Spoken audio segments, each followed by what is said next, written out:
आदरणीय रविंद्र गंभीर सर और हमारे liaison officer head HSC Barla sir, यहाँ पर उपस्थित सभी लोग, मैं अभी एक एक करके नाम नहीं लूंगा क्योंकि सर ने थोड़ा बोल दिया कि ऑलरेडी फिर थोड़ा लेट होगा। तो यहाँ पर आप सब लोग आए उसके लिए मैं आपका बहुत बहुत शुक्रिया अदा करता हूँ। सबसे पहले जो मैंने ये book the annihilation of caste, इसका मतलब है हमारा जो देश है वो कास्ट के ऊपर आधारित है, वर्ण के ऊपर आधारित है, जातियों के ऊपर आधारित है। इसलिए बाबा साहब कहते थे कि हमारा देश कभी एक राष्ट्र नहीं बन सकता जब तक कि जातियां नहीं जाती, हम जब तक कि कास्ट को खत्म नहीं करते तब तक हम एक राष्ट्र नहीं बन सकते। और इसीलिए बाबा साहब ने ये किताब लिखी थी, how to annihilate the caste. तो ये इसीलिए मैंने ये बुक आपको दी, आप लोग भी इसको जरूर पढ़े और किस प्रकार हम इस कास्ट सिस्टम को खत्म कर सकते हैं। हम अपने सब लोगों के योगदान से ही हम इस कास्ट सिस्टम को खत्म कर पाएंगे। तो 1936 में जात पात तोड़र मंडल ने लाहौर में एक अधिवेशन था, उसमें वहां पे बाबा साहब को बुलाया गया था कि इसके ऊपर स्पीच देने के लिए। तो उनको बोला गया था बाबा साहब को कि बाबा साहब आप अपना एक जो प्रिपरेटरी एक स्पीच है वो आप लिख के हमें भेज दीजिए। तो जब बाबा साहब ने उसमें लिखा कि how to annihilate the caste और पूरा सिस्टम बताया कि चातुर्वर्ण क्या है और कैसे कैसे एग्जाम्पल्स हमारे यहाँ पे उस समय भी होते हैं और आज भी होता है। अभी देखो कुछ समय पहले ही राजस्थान का एक पाली डिस्ट्रिक्ट है, वहां पे एक शेड्यूल कास्ट के व्यक्ति को सिर्फ उसने मुझे रखी थी इसलिए उसको मार दिया, उसकी हत्या कर दी गई। तो उस समय भी ऐसे ही होता था कि जो शेड्यूल कास्ट के लोग थे, जो जिन्हें अनटचेबल कहा जाता, अछूत कहा जाता था, वो तो उनके पास पैसे भी रहने से वो गहने नहीं पहन सकते थे, उनके लिए निषेध था। एजुकेशन तो छोड़ ही दीजिए, बहुत सारी चीजें ऐसा निषेध था, मूछें नहीं रख सकते, घूम नहीं सकते अच्छे कपड़े पहन के, एजुकेशन नहीं कर सकते, तो ये सारी चीजें थी। तो ये इस सबका कारण बताते हुए बाबा साहब ने इस किताब में एक कारण बताया कि इसका कारण क्या है। वो कारण मैं नहीं बताऊंगा, मैं चाहता हूं कि आप वो कारण जरूर पढ़े। और उस चीज और बाबा साहब का वो प्रोग्राम कैंसिल हो गया था सर, क्योंकि बाबा साहब ने इतने क्रांतिकारी विचार इसमें रखे थे, एकदम क्लियर कट की अगर कास्ट को एनिहिलेट करना पड़ेगा तो हमें ये करना पड़ेगा, तभी हम कास्ट को एनिहिलेट कर पाएंगे। पर बहुत लोगों को वो बात नहीं बची क्योंकि सीधी बात है। तो इसीलिए वो प्रोग्राम कैंसिल हुआ। पर बाबा साहब ने बोला, बाबा साहब को उन्होंने रिक्वेस्ट भी की थी कि बाबा साहब आप ये हटा दीजिए, इसमें से ये ठीक नहीं है। फिर भी बाबा साहब ने बोला कि मैं इसमें से एक वर्ड भी हटाऊंगा नहीं, ये मेरा जैसा का वैसा स्पीच है, आपको अगर सही लगता है तो बोलिए, अदरवाइज कोई बात नहीं। तो वो बाद में वो प्रोग्राम कैंसिल करना पड़ा। पर बाबा साहब ने जो अपना ये स्पीच था उसको ये बुक के माध्यम से उन्होंने बाद में पब्लिश किया और फिर बाद में ये सब लोगों तक के हमारे पास पहुंचा। और ये बुक इतनी क्रांतिकारी बुक है, इतनी क्रांतिकारी बुक है कि बहुत सारे लोगों ने ये बुक पढ़ के उनके जीवन में परिवार मतलब पूरा रिवोल्यूशन आ गया। अगर मैं एक व्यक्ति का नाम लूं तो वह है आदरणीय मान्यवर कांशीराम जी। कांशीराम जी भी हमारे जैसे गवर्नमेंट ऑफिस में ही काम करते थे और उन्होंने जब खुद देखा कि उनके ऑफिस में भी वही हो रहा है, जो क्लास 3 क्लास 4 के जो लोग हैं उनके साथ डिस्क्रिमिनेशन हो रहा है, तो और उसी समय उन्होंने ये बुक पढ़ी थी एनिहिलेशन ऑफ कास्ट। और जब देखा उन्होंने एक दो बार पढ़ा तो उनको समझ में आ गया कि मुझे करना क्या है।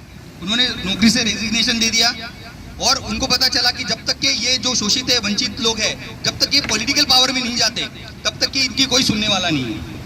तो उन्होंने बाद में अपनी पार्टी बनाई बीएसपी, ठीक है, और जो भी हुआ। बट मैं कहने का मतलब है कि ये बुक पढ़ के उनको उनके मन में इतना रिवोल्यूशन आया।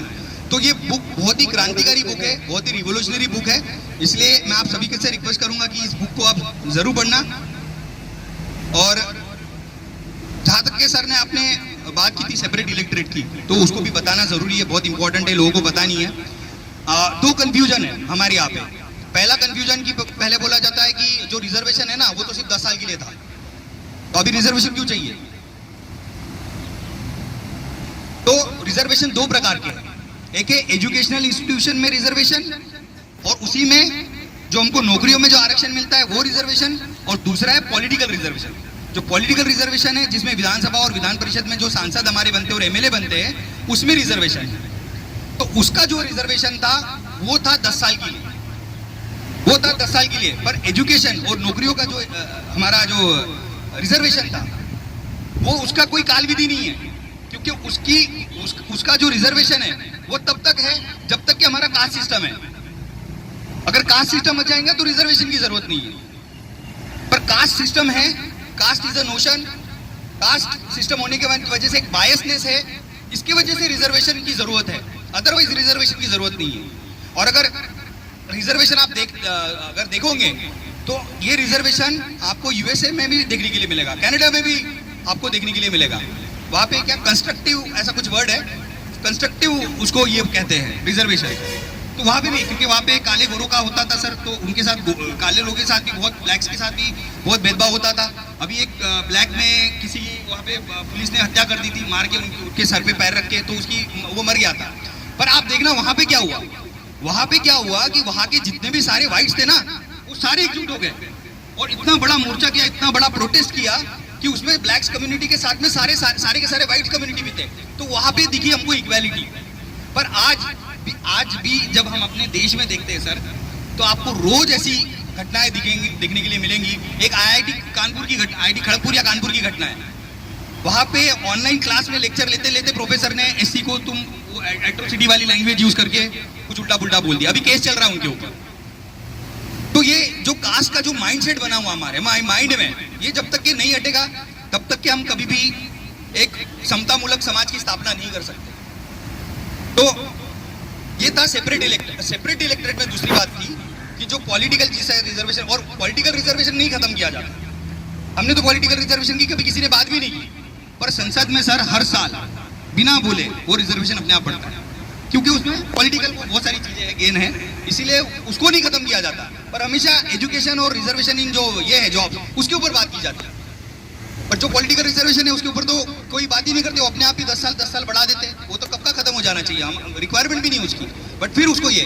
और दूसरा सेपरेट इलेक्टोरेट का ये बात थी कि उस समय ये था कि जो हमारा वर्ण सिस्टम था, तो उसमें जो हमारे जो जिन्हें अनटचेबल कहा जाता था, उनको वो कभी भी स्ट्रीमलाइन में नहीं आ सकते थे जब तक कि उनको पॉलिटिकल रिजर्वेशन में वहाँ भी नहीं मिलता। और दूसरा था उनको 2 वोट का अधिकार था। ये बहुत कम लोगों को जानकारी है, इसलिए बता रहा हूँ। 2 वोट का अधिकार था। एक वोट था कि जो SC ST के जो कैंडिडेट्स रहेंगे वो व्यक्ति उसी को वोट देगा, और दूसरा जो जनरल में खड़े हैं वो उनको वोट कर पाएगा। तो ये जो हुआ था, राउंड टेबल कॉन्फ्रेंस हुआ था सर 1932 में अपना लंदन में। तो वहाँ पे बाबा साहब ने बहुत लड़ाई लड़ी थी इसके लिए। और जब लड़ाई लड़के जब वहाँ पे जो कॉमन डिसीजन हुआ, रैमसे मैकडोनाल्ड वहाँ पे तब प्राइम मिनिस्टर थे, तो उनकी प्रेसिडेंट में वो प्रेसिडेंट थे उस समय राउंड टेबल कॉन्फ्रेंस के, तो उन्होंने ये डिसीजन दिया था। पर जैसे ये डिसीजन आया, तो बुरा मत मानिए, पर जो पॉलिटिकल जो हुई हिस्ट्री वही मैं बात बता रहा हूँ कि जैसे ही डिसीजन आया वैसे ही हमारे राष्ट्रपिता महात्मा गांधी जी वो अनशन पर बैठ गए, और आमरण अनशन, और जीवन का उनका सबसे पहला आमरण अनशन था। तो बाबा साहब ने बोला कि महात्मा गांधी जी ने तो ऐसे बहुत सारे अनशन किए, पर जब आज हमें हक मिल रहा है, हमें थोड़ा अधिकार मिल रहा है, हम थोड़ा जो लड़खड़ाए हुए, हमको अपने कदम पर बैठने के लिए, थोड़ा खड़ा होने के लिए जो हमको थोड़ा बहुत कुछ मिल रहा है, उसमें भी यहाँ पे आमरण अनशन शुरू कर दिया है। और उन्होंने डिसाइड कर लिया था कि अगर सेपरेट इलेक्टर वापस नहीं होगा तो मैं अपनी जान दे दूंगा। उसके बाद जो साहब ने बताया कि 1932 में पूना पैक्ट हुआ, बहुत सारी उसमें बहुत चीज़ें हुई, बहुत सारा उसमें डिबेट है, वो उस पर नहीं जाऊँगा मैं, बट उसमें बहुत सारी बातें हुई। और उसके बाद एक बना उनके बीच में पैक्ट हुआ जिसको पूना पैक्ट से नाम जाना जाता है, जिसमें जो ये 2 वोट का अधिकार था वो नहीं मिल पाया, बट जो रिजर्वेशन ये जो पॉलिटिकल रिजर्वेशन है उसमें नंबर ऑफ सीट्स बढ़ गई थी, तो वो हुआ था। तो अगर मैं ये बात बोलूँ कि राष्ट्रपिता महात्मा गांधी जी की अगर किसी ने जान बचाई, कस्तूरबा गांधी जी भी गई उनको रिक्वेस्ट करने के लिए, उनके बेटे भी गए थे कि मेरे पति की जान बचा लीजिए। तो बाबा साहब उस समय बहुत इमोशनल हो गए, और मैंने सोचा कि उनकी पत्नी भी आई है, मुझे रिक्वेस्ट कर रही है, और बहुत कुछ चीज़ें हुई, तो उन्होंने आखिरकार वो मान लिया, और फिर बाद में आपसी समझौता करके वो उसमें पूना पैक्ट उसमें हो पाया सर। यंग पीपल की आपने बात की सर, बिल्कुल सही बात है।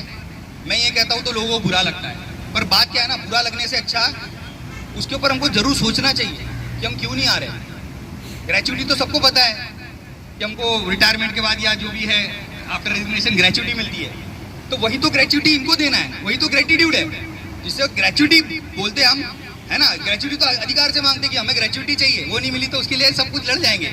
बट जिन व्यक्ति ने ये ग्रेचुइटी दी हमें, जिस व्यक्ति से हमें ये मिली है, क्या उनके लिए ग्रेटिट्यूड करने का समय नहीं है हमारे पास?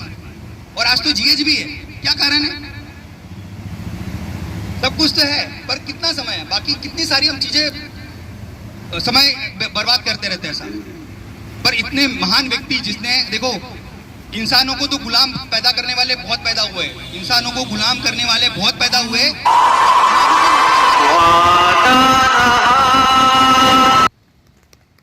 तो ये चीज को हमें समझना है। आज हम जो भी फ्रूट्स ले रहे हैं, जो हमको इतना अच्छा मिल रही है लाइफ, और वो सिर्फ ये नहीं कि उन्होंने सिर्फ उनके लिए किया, आज महिलाएं भी बैठी है। आज मैं आपको एक बात बताना चाहता हूँ, क्योंकि छाया मैम शायद से मैंने पहली बार आपको देखा है, और भी रेवती भी है, तो आपको बताना चाहता हूँ, एक समय में जब doctor Baba Saheb Ambedkar was a labour minister from 1942 to 1946, at that time women were forced to work in underground mines. और मैंने जितनी हिस्ट्री पढ़ा या जितना मुझे नॉलेज है, मैंने आज तक के कोई भी ऐसा लेबर मिनिस्टर नहीं देखा होगा या जिसके बारे में सुना होगा कि वो खुद अंडरग्राउंड माइंस में जाके वहां पे जाके देखता है कि वहां की स्थिति क्या है। तो बाबा साहब खुद झारखंड के अंडरग्राउंड माइंस में गए थे और वहां पे देखा कि अंडरग्राउंड माइंस में लड़कियों के साथ किस तरीके से शोषण हो रहा है उनका। उनको छुट्टी भी नहीं मिलती थी, कंटिन्यूस 12-14 घंटे काम किया जाता था सर। और उन्होंने वो देखा, महिलाओं का दर्द देखा, तो उन्होंने जब ये आज हमको जो मैटरनिटी लीव मिलती है वो बाबा साहब की बदौलत है। इक्वल वर्क इक्वल पे, पहले वो भी नहीं होता था, काम तो इक्वल पर पे डिफरेंट, मतलब कम, इतना डिस्क्रिमिनेशन था लेडीज के साथ में। तो वो बाबा साहब ने कॉन्स्टिट्यूशन में हमको अधिकार दिए। तो ये जो बात है कि बाबा साहब सिर्फ SC/ST के लोगों के लिए काम किए, तो ये बहुत ही गलत हमारा थॉट्स है, और इसके लिए कुछ लोग भी, पॉलिटिकल लोग भी जिम्मेदार है, क्योंकि उन्होंने बाबा साहब को आपके तक पहुंचने ही नहीं दिया। क्योंकि पहुंच जाएंगे तो आपके अंदर में रिवोल्यूशन आ जाएगा, तो रिवोल्यूशन तो आने नहीं देना है ना। और आपके अंदर में ये चीज डाल के रख दी है कि ये जो हमें आज बेनिफिट मिल रहे हैं वो कोई और दूसरा दे रहा है, पर बाबा साहब ने बोला है कि आपकी मदद कोई करने आने वाला नहीं है। आप वेट करते रहोगे, आपकी मदद कभी कोई नहीं करने आने वाला है। आपकी मदद सिर्फ और सिर्फ आप खुद कर सकते हैं, ये बाबा साहब ने कहा है। तो किसी के और भरोसे के बैठने के बजाय अपने सामर्थ्य के ऊपर, अपने बल के ऊपर विश्वास करो, और अपनी मुसीबतें, हमारी जो प्रॉब्लम्स है उसको हमको खुद सॉल्व करना पड़ेगा, ये बाबा साहब ने बताया।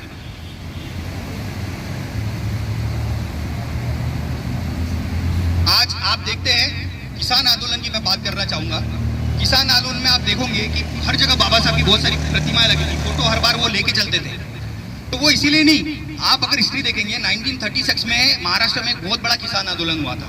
बाबा साहब जिस चौल में रहते थे, मैं अभी गया था, 10 बाय 10 का कमरा है। सब लोग उधर बॉम्बे में जाते हैं, गेटवे ऑफ इंडिया घूमेंगे, मरीन ड्राइव घूमेंगे, है ना, सब सारी चीज जाते हैं।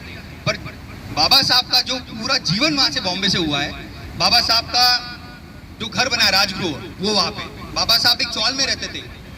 प्रभा देवी रेलवे स्टेशन है, उसके बगल में बस चौल है, वो BIT चौल करके, आज भी वो वहाँ पे घर है। मैं भी कुछ दिनों पहले, अभी जब मैं मुंबई ऑफशोर में डायरेक्टर ऑफशोर क्रिकेट ट्रॉफी खेलने गया था, तो मैं उनके घर में भी गया था और देखा इतना छोटा कमरा है सर, मतलब 4 लोग भी नहीं बैठ सकते, इतने छोटे कमरे में वो रहे, और वहाँ से उन्होंने देखो क्या मतलब क्रांति की है। तो हमारे लिए बहुत मतलब एक आदर्श है कि अगर ये हम अपने जीवन में देखें, मतलब वहाँ पे जाके देखते और हम समझे तो हम क्या नहीं कर सकते हमारे जीवन में। और देखिए उसी जगह पे कोल्हापुर के महाराजा छत्रपति शाहू महाराज, ये भी एक ऐतिहासिक घटना है, शायद ही ऐसी कभी घटना कई इतिहास में ऐसी घटना घटी होगी।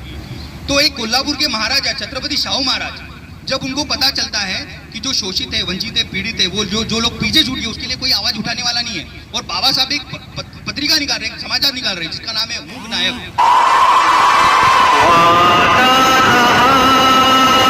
कार लेके सर कोल्हापुर से बाबा साहब को मिलने जाते BIT चौल में। आपने कभी सुना है एक राजा एक ऐसे अनटचेबल व्यक्ति को जो कहा जा रहा है उससे उसको मिलने के लिए उसको घर पे जा रहे, चौल में जा रहे मिलने के लिए? एक बहुत ऐतिहासिक घटना है।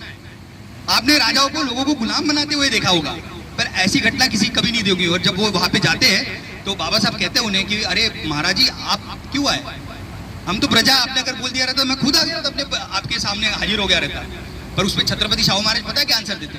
छत्रपति शाहू महाराज कहते अरे हम तो अपने वंश से राजा है, हमको तो ये पैतृक संपत्ति से हम राजा बने, आप तो ज्ञान के राजा है, और इसीलिए हम आपके ज्ञान को सैल्यूट करते हैं, और इसीलिए मैं आपसे मिलने आया हूँ। और तब छत्रपति शाहू महाराज उनको अपने पास से 2500 रुपए देते हैं। उस समय के 2500 रुपए शायद हजारों रुपए हो गए।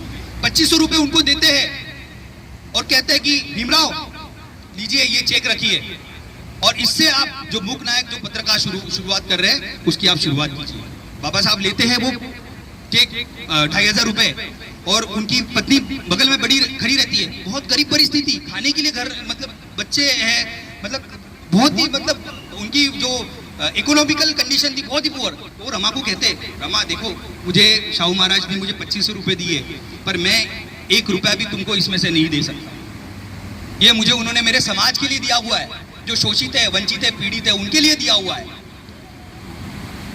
क्योंकि बाबा साहब ने हमेशा एक बात बोली है, बाबा साहब कहते हैं एजुकेशन तो होना जरूरी है, पर सबसे ज्यादा अगर इंपॉर्टेंट कोई बात है एजुकेशन से भी ज्यादा इंपॉर्टेंट तो वो है आपकी शील है, आपका कैरेक्टर है।